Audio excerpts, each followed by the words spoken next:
आप देख रहे कशिश न्यूज में और राकेश, और इस वक्त की बड़ी खबर आपको बता दें कि राज्यसभा चुनाव को लेकर बड़ी खबर है। एनडीए ने 4 सीटों पर जीत हासिल कर ली है। ये बड़ी खबर आपको बता रहे हैं। राज्यसभा की 4 सीटों पर एनडीए की जीत हो गई है। 5वीं सीट के लिए द्वितीय वरीयता के वोटों की गिनती जारी है। नीतीश कुमार, नितिन नवीन राज्यसभा के लिए निर्वाचित हो गए हैं। रामनाथ ठाकुर, उपेंद्र कुशवाहा भी राज्यसभा के लिए निर्वाचित हो गए हैं। 5वीं सीट के लिए सुवेश राम और एडी सिंह में मुकाबला चल रहा है। नतीजों का औपचारिक ऐलान जो है फिलहाल बाकी है, लेकिन यह तय माना जा रहा है कि एडी सिंह जो है इस मुकाबले में टिकेंगे नहीं, क्योंकि महागठबंधन में 4 विधायकों ने उनका साथ छोड़ दिया एन मौके पर। और इस तरह 5वीं सीट भी एनडीए यानी कि सुवेश राम जो कि एनडीए के उम्मीदवार बनाए गए हैं वो जीत जाएंगे। तो बस सबसे कुछ ही देर में नतीजों का जो औपचारिक ऐलान है वो हो जाएगा।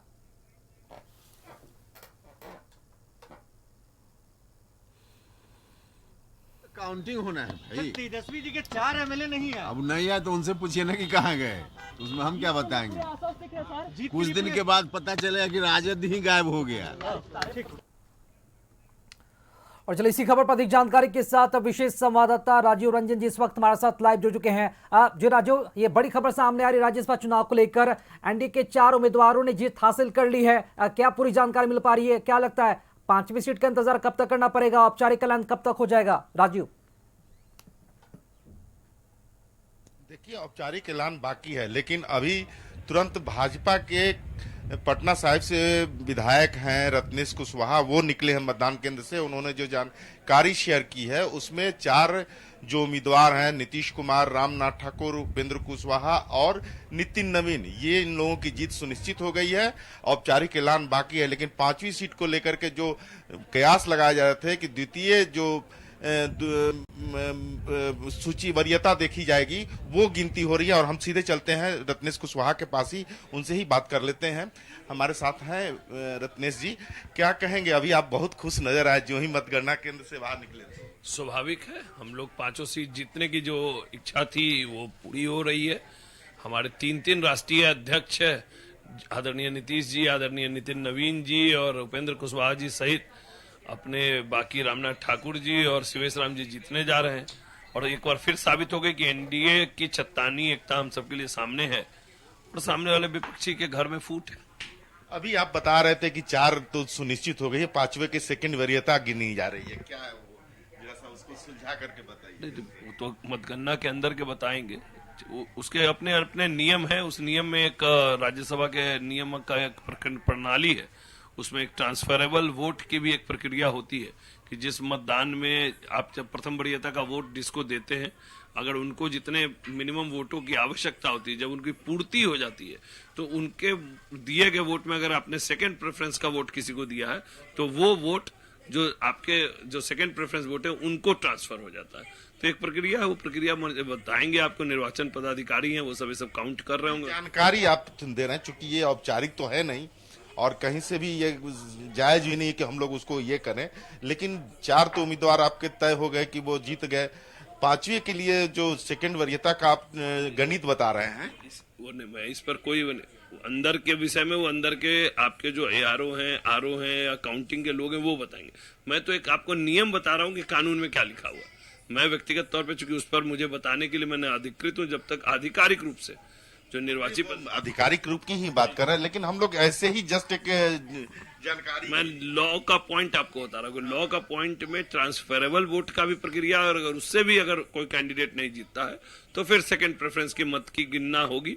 तो अंदर अभी तक जितना मतदान का काम हुआ होगा उसके आगे का काम उसके बाद चलेगा। तो ये एक तरह से सुनिश्चित है कि 5वीं सीट भी सुवेश राम जो हैं वो जीतने जा रहे हैं, क्योंकि प्रेफरेंस की बात है, सेकंड वरीयता की बात है, सारे चीजों में एनडीए आगे है और उसमें कहीं से दुकोताही नहीं है। यह स्पष्ट किया रत्नेश कुशवाहा जी ने, और उनका कहना भी ठीक है कि हालांकि औपचारिक ऐलान तो अभी बाकी है, ये तो अंदर से निकले हैं तो ये जानकारी शेयर किए हैं, लेकिन ये जानकारी जो है औपचारिक है, न कि कंफर्म है। कंफर्म तब होगा जब चुनाव आयोग सारे चीजों को गिनती के साथ, गणित के साथ सामने लाएगी और यह अनाउंस करेगी कि 5 उम्मीदवार में कौन कौन लोग जीते हैं।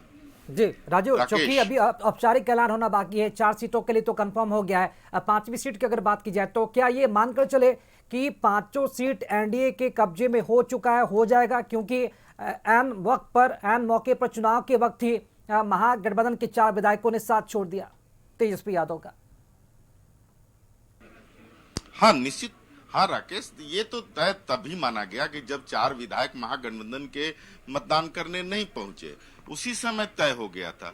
लेकिन चूंकि औपचारिकता है, मतगणना होना है और जो गणित बता रहे हैं उस हिसाब से 38 विधायकों का समर्थन एनडीए के 5वें उम्मीदवार सुरेश राम को है और सेकेंड वरीयता अब देखी जा रही है, तो वो तो क्लियर है कि सेकेंड वरीयता में 202 विधायक, आप सोचिए कि एनडीए के 202 विधायक सेकेंड वरीयता में देंगे तो वो किसके पक्ष में जाएगा? वो सीधे सुरेश राम के पक्ष में जाएगा। तो वैसी स्थिति में अब चूंकि देखिए सारे औपचारिकता पूरी हो चुकी है, लगभग निर्णय हो चुका है, 5 उम्मीदवार एनडीए के जीतने वाले हैं। लेकिन चुनाव आयोग के तरफ से जब ये प्रमाणित होकर के सामने आएगा कि 5 उम्मीदवार जीत गए हैं, तभी कहना सही होगा। अभी हम लोग एक दर्शकों को अपने लिए या फिर खुद के लिए भी या चैनल के लिए भी कहेंगे कि 5 उम्मीदवार जो हैं राज्यसभा के लिए एनडीए के जीतने वाले हैं। जी राजू जी, चूंकि एक दिन अगर पहले की अगर बात की जाए तो तेजस्वी यादव ने तमाम रणनीति अपनाई, तमाम विधायकों को एक साथ रखने की पूरी कोशिश की, लेकिन ऐन मौके पर ही विधायक ऐसा करेंगे? क्या ऐसी संभावना थी आरजेडी के विधायकों को या फिर तेजस्वी यादव को? क्योंकि ये सिर्फ एडीसी की हार नहीं है, तेजस्वी यादव के चुनावी रणनीति की ये हार है। हाँ निश्चित रूप से, जिस तरह से होटल प्रनाश में बेड़ेबंदी की गई थी विधायकों की, कहीं न कहीं उनको लग रहा था कि कहीं न कहीं लोचा होगा, कोई न कोई विधायक एब्सेंट होगा या फिर क्रॉस वोटिंग भी हो सकती है। लेकिन वो बात नहीं थी कि आरजेडी के भी विधायक नहीं आएंगे, ये बात नहीं थी। चूंकि तेजस्वी यादव आरजेडी के विधायकों को लेकर के आश्वस्त थे, उनको कहीं न कहीं से एमआईएम का समर्थन भी मिल चुका था, बसपा से भी समर्थन मिल चुका था। उनको लग रहा था कि हम 41 विधायकों का समर्थन लेकर के ये चुनाव जीत जाएंगे। लेकिन रात में क्या हुआ, सुबह तक क्या हुआ, ये अभी सिर्फ कयास लगाए जा रहे थे कि ये नहीं आएंगे, वो नहीं आएंगे। लेकिन जब 4 बजे आज मतदान खत्म हुआ तो वो कयास सही निकला, यानी कि कांग्रेस के 3 विधायक और राजद के 1 विधायक ये सामने नहीं आए। हाँ, तेजस्वी यादव को एक प्रिकॉशन लेना चाहिए था एनडीए, खास करके भाजपा के मैनेजमेंट से, कि भाजपा मैनेजमेंट के लिए जानी जाती है और मैनेजमेंट के तहत हर 15 विधायक पर एक ऑब्जर्वर नियुक्त किए हुई थी भाजपा।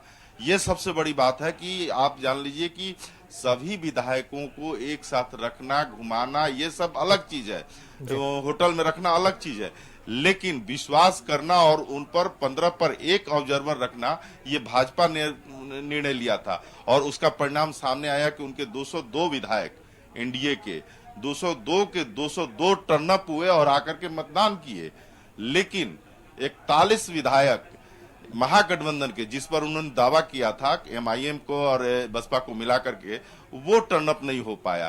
तो ये कमजोरी तेजस्वी यादव की कहा जा सकता है या फिर महागठबंधन का मैनेजमेंट कहा जा सकता है। और रही बात की, ये बातें इस तरह के मैनेजमेंट गुरु जो कहे जाते थे, लालू यादव कहे जाते थे, वो चीज तेजस्वी यादव में नजर नहीं आया इस फैसले से और इस निर्णय से और इस चुनाव से। तो एक बात तय है कि तेजस्वी यादव को आगे बहुत परिश्रम करना पड़ेगा। वैसी स्थिति में अब देखना होगा कि महागठबंधन का कुनबा क्या सही में आगे एकजुट रह पाएगा या टूट करके बिखरता नजर आएगा।